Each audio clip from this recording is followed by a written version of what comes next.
We are SASHA Farm Animal Sanctuary in Manchester, Michigan. We are a vegan sanctuary. So when the Alliance to End Chickens as Kaparrots reached out asking us if we could take any chickens, of course, we said yes. They are so friendly now. Yeah. So every year it's different. Yeah, every I'm year glad their they're issues are different. Yes. These guys are super healthy. They look healthy. This is their quarantine spot for now. Beautiful. If for some reason I made everything low, like the nesting boxes, I don't know. Well, they seem agile enough to jump on the roost. Yes. Right? So the right guy with here, the van, right there, yeah. so he had a huge gash here that had to be stitched, but the stitches are dissolvable. Yeah, he had a big gash. Like usually sometimes those wounds like close by themselves or like, scar, but his was big. Okay. Yeah. So he had to be stitched. The 3 that are not marked are probably the males. Oh, nice. Okay. So these birds were rescued from a ritualistic slaughter that happens in New York City, and it's not just a few people practicing this ritual. It's hundreds of thousands of birds brought into the city. We rescue them. Many of them are wounded. Some of them escape. We go around with the police department, and birds that have broken wings, broken legs, any kind of injuries, we're able to get them out of the cages.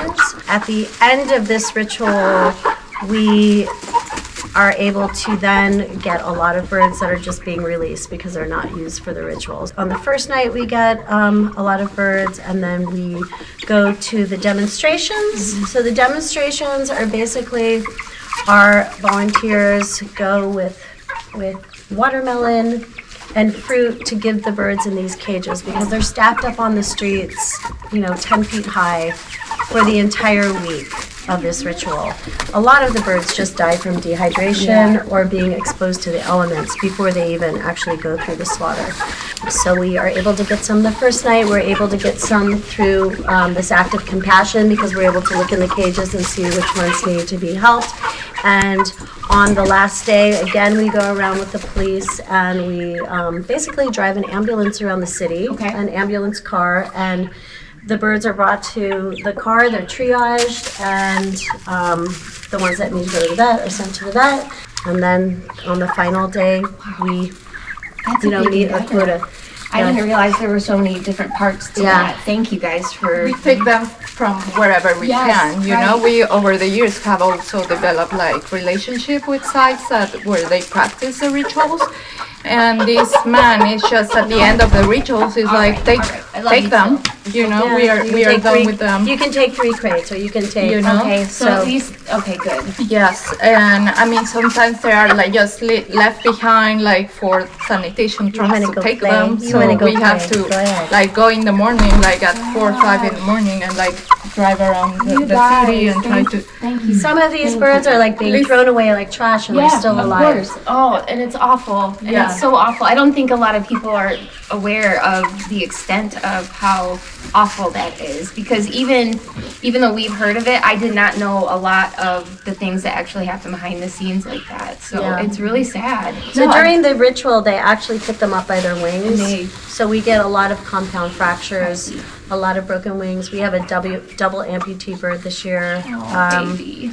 But those, when we can see them, those are the ones we're able to take out of the crates because they're hurt. There's a lot of people that go into making this rescue happen. Wow. But most importantly are the sanctuaries that take these birds, because otherwise we couldn't rescue them. It's true. It's true. And we are so thankful. So we're very grateful for all of our sanctuary partners, because without you guys taking in the birds, we would not be. We only rescue the amount of birds that we have homes for. Wow. Their personalities are just so incredible, and what they go through to be the happy birds that they are. It's just insane to me, and I have never met a mean Cornish cross ever. And it's just like these poor babies. Well, they're bred to be docile. Yeah, it's true. They're breeding. It's just crazy. So last year, one of the places that we go to, and we were inspired because we feel like less people were doing the rituals, so there were a lot of birds left over. And at one of the places we went to, the guy said, you can just have them all. So there were stacks and stacks of crates, and we couldn't walk away and leave them behind. No, and then you're like, okay, what do we do? So it's like just do it and then figure it out because Tamerlane observed a lot of those birds. They were granted their freedom. At And that they were point, all- you cannot you're like, right. leave You're them. right. You can't betray them like that. They're so happy. They're so happy. I my love God. them. This makes me so happy. Maynard, They're so who are curious. these? You've got Maynard new says, I neighbors. don't care. I want You've got new neighbors, Maynard. So I am so happy you're here. I don't think you even understand how happy I am. We're excited to see the sanctuary. I'm walking It around. looks beautiful. Thank you.